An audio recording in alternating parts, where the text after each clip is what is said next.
बीड लोकसभा मतदारसंघ गेल्या 3 निवडणुकांपासून भाजपमय झालेला आहे।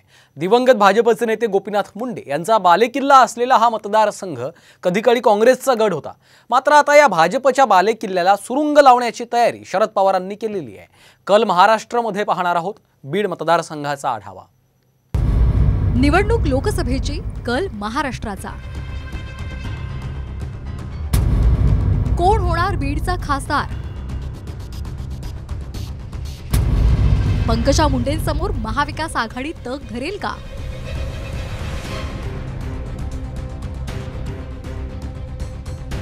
बीड लोकसभा मतदारसंघावर भाजपचं गेल्या 3 लोकसभा निवडणुकांमध्ये निर्विवाद वर्चस्व राहिले। काँग्रेसच्या दिवंगत नेत्या केशरबाई क्षीरसागर यांनी खासदार म्हणून या मतदारसंघात हॅट्रिक केली होती। त्यानंतर मात्र स्वर्गीय गोपीनाथ मुंडे यांनी हा मतदारसंघ भाजपचा बालेकिल्ला बनवला।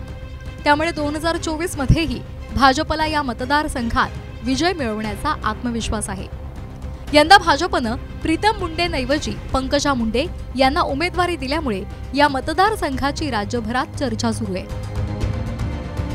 तर मग आता मी पण उत्सुक आहे की या निवडणुकीमध्ये काय परिस्थिती निर्माण होते आणि निवडणुका लढणं त्यातल्या त्यात म्हणजे दुसऱ्यांसाठी लढणं हा अनुभव माझ्यासाठी वेगळा राहिलेला आहे। आता स्वतःसाठी उमेदवारी मिळाल्यानंतर वेगळ्या पद्धतीने विचार करावा लागेल। मला असं वाटतं पक्षाने माझ्यावर जबाबदारी दिली आहे आणि जबाबदारीला सन्मान समजण्याच्या संस्कारात मी वाढलेली आहे। तर या जबाबदारीचा मी सन्मान म्हणून स्वीकार करते। आम्ही सगळे जोराने तयारीला लागलो आहोत आणि खूप वाट ज्या गोष्टीची बीड जिल्हा अनेक वर्षांपासून बघतोय, गेल्या 5 वर्षापासून ज्याची वाट संपूर्ण जिल्ह्याने पाहिली, तो क्षण आलेला आहे। त्यामुळे आम्ही सगळे या निर्णयाने निश्चितच ताईंच्या पाठीशी भक्कम आहोत। पंकजाताई आमच्या सर्वांच्या नेत्या आहेत आणि पक्षाने पंकजाताईवर जबाबदारी दिली, ती जबाबदारी आम्ही सर्व ताकदीने पार पाडू।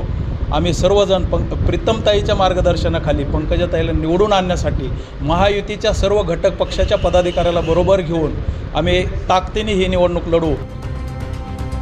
तर दुसरीकडे पंकजा मुंडे यांच्या विरोधात शरद पवारांकडून तगडा उमेदवार निवडणूक रिंगणामध्ये उतरवण्याच्या हालचाली सुरू आहेत।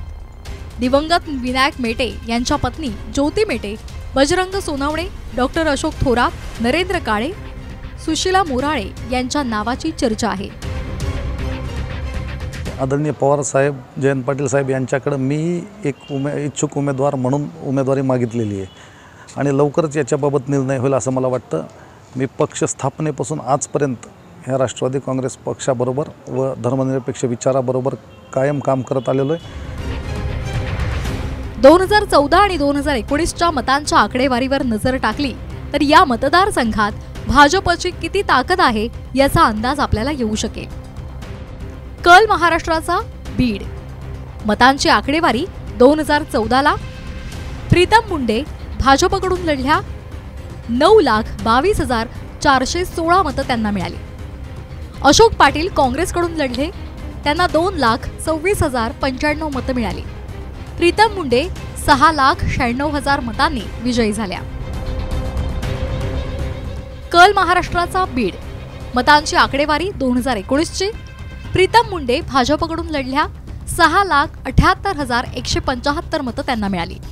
बजरंग सोनवणे राष्ट्रवादीकडून लढले, त्यांना 5,09,807 मतं मिळाली।